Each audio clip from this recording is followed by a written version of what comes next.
Well, and I mean that literally, as look who's returning to Nintendo well once again with their next idea, being Sony. As Bloomberg is reporting that Sony is working on a handheld console to play PlayStation 5 games on the go in an effort to rival Nintendo Switch. There's a full article on the website, though it's mostly behind a paywall, but the first two paragraphs are publicly accessible, and they're also the only two that really matter here based on what I've read of this. So let's go ahead and take a look real quick at these first two paragraphs for a few more details. They say that Sony Group Core is in the early stages of developing a portable console that will play its PlayStation 5 games on the move. The product is aimed at expanding Sony's reach and contending with Nintendo for the portable gaming market, according to people familiar with the matter. It would also counter any potential mobile hardware from Xbox maker Microsoft Core, which are working on prototypes in that category as well. Sony's portable device is likely years away from launch, and the company could still decide against bringing it to market, the people said, asking not to be named, discussing private plans. Yeah, I imagine Sony doesn't like this being out there. So that's most of the main details, which again isn't a whole lot at this point. It's about as much as we know about Microsoft, which they officially said they're looking on making a handheld device, but this is basically confirming that Sony is doing the same, which of course they are. In fact, my question to both of them is, what took you so long? The Switch is quickly approaching 10 years on the market, and you're only now exploring bringing out a full portable platform? Now, to Sony's credit, they have already explored the space to some degree. Of course, they were burned a bit by the PSP and Vita, though both were arguably successful in their own right, but clearly not successful enough for them to, make another portable platform. But they have more recently released the PlayStation Portal, which allows you to play your PS5 games over the internet, no matter where in the world you are, or even in the same house over your local, Wi-Fi connection. And that's pretty cool. In that sense, it's very much like a Wii U, only with the augmented, the ability to play anywhere on top of that. But it also seems to be more successful than the Wii U, to a degree that I think both myself and Sony are surprised by. And that probably is what pushed them to more explore the space, especially with, again, how successful the Nintendo Switch has been, with it quickly approaching and possibly going to outsell the PS2, which is currently the best-selling system of all time. The Switch is not far behind, and it's only really a matter of time before it overtakes it, unless of course Switch 2 fully stops its momentum. But at this point, we don't even know when that thing's releasing. In any case, that's besides the point, because Sony is clearly having eyes on that market, because they're realizing there's a lot of potential in that space, in that hybrid space of being able to play the same games at home or on the go, which again, they've explored a little bit with the Portal, but they really want to take more advantage of with a full proper console. One only has to take a look at sales numbers, even super recently, to see why Sony would want to enter the space. Because if you take a look at sales from a recent week in Japan via Gematsu, let's take a look at the hardware sales here first. We can see that between the PS5 Pro, which is brand new, and the base model, they only sold about 20,000 units, which is still respectable, don't get me wrong. But compared to the Switch, an 8-year-old console, which sold nearly 60,000 units, the Switch is stomping the crap out of the PlayStation 5. Let's look at the software sales for a new game that debuted on both systems, being Dragon Quest III HD 2D Remake.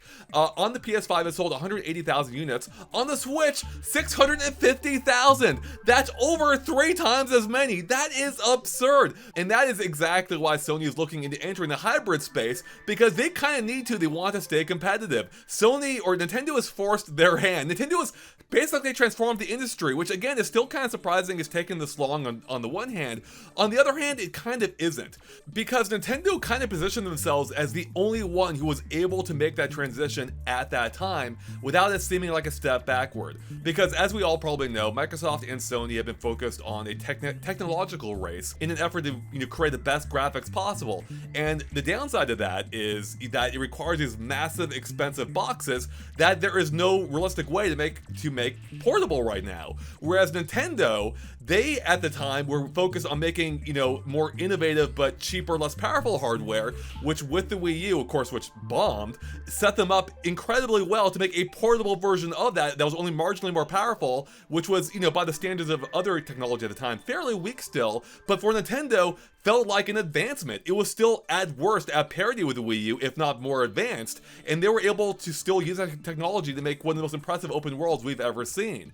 And that, again, is something only Nintendo could have done at that time, whereas for Sony and Microsoft, with their technological path, they would have been forced to make a weaker, piece of hardware, and that for them would have been a step back, I think, and it would have been a challenge to market that on the marketplace. Whereas for Nintendo, they were perfectly positioned for this. They basically designed their entire company to create this unique hardware that for them was an advancement without it seeming like a step back. And it wasn't just an advancement for them. I mean, in terms of hardware, it really was an advancement for everyone, but they were the only ones who, again, could pursue that path without seeming like a step backwards when it came to the actual graphical quality, the actual graphical fidelity. Which is why I think, as Bloomberg reports, this device is still several years away for Sony, because they have to wait for technology to catch up. The PS5 is, in essence, still too powerful, even though it's a few years old at this point. You still can't, as far as I'm aware, replicate those graphics perfectly on a handheld platform, at least without it like overheating the device and requiring a massive battery and also being cost effective too.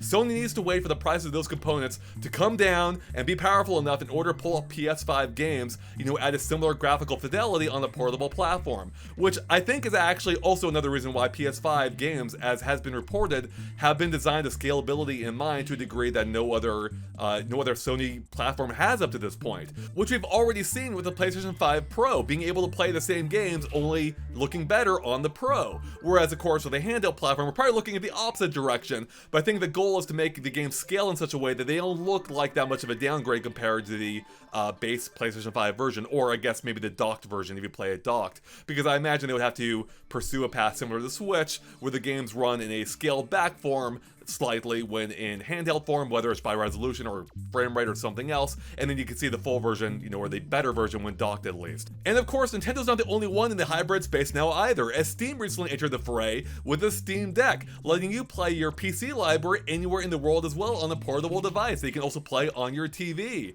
And by all accounts, has been a huge success. So it only makes sense for Sony and Microsoft to be looking at the same space as well. Again, I think they're just held back by the fact that they have to wait for the technology to catch up to play the games they already have made available, which I think may also offer an interesting potential tell into their future, because again, we know that the PlayStation version is still years away, but I suspect that we will see this device before the PlayStation 6, because it wouldn't make sense, as I said already, to release newer hardware that will make this new device, or this portable hybrid device, look like a step back. Maybe I'm off base there, but I think they would want this to be their next major device, their next major piece of hardware. And I think also they need to market it in a way that it seems like their next major device. That's not just a secondary accessory, it is their major platform moving forward, to a degree that if there ever even is a proper PlayStation 6, which I imagine they're probably working on as well, just at least as a backup plan in case this device bombs. Actually, let me back up for a second, because it's possible this hybrid could be the PlayStation 6.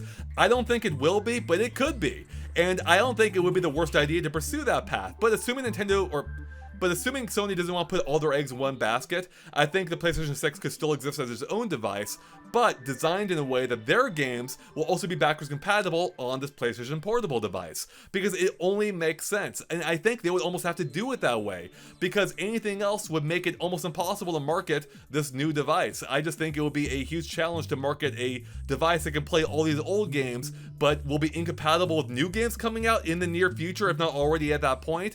I don't know, it would be interesting to see how exactly Sony markets this, which again I think speaks to the strength Nintendo had going into the Switch, where they could clearly position it as their next major piece of hardware, whereas that may be a bit more of a challenge for Sony and Microsoft unless they go all in and clearly make this their next major evolution, rather than focusing clearly or only on the technological path of focusing entirely on having the best visuals. So we'll see what happens, everyone. Those are my thoughts on it, but what do you think? Are you excited for this hybrid future for Sony potentially? Do you think it will be their only future, or do you think it'll coexist along, the PlayStation 6 and onward? But let me know in the comments, what do you think about all this? Is Sony taking another idea from Nintendo, and whether you're excited for it or not, and if you think that's the best path forward for them?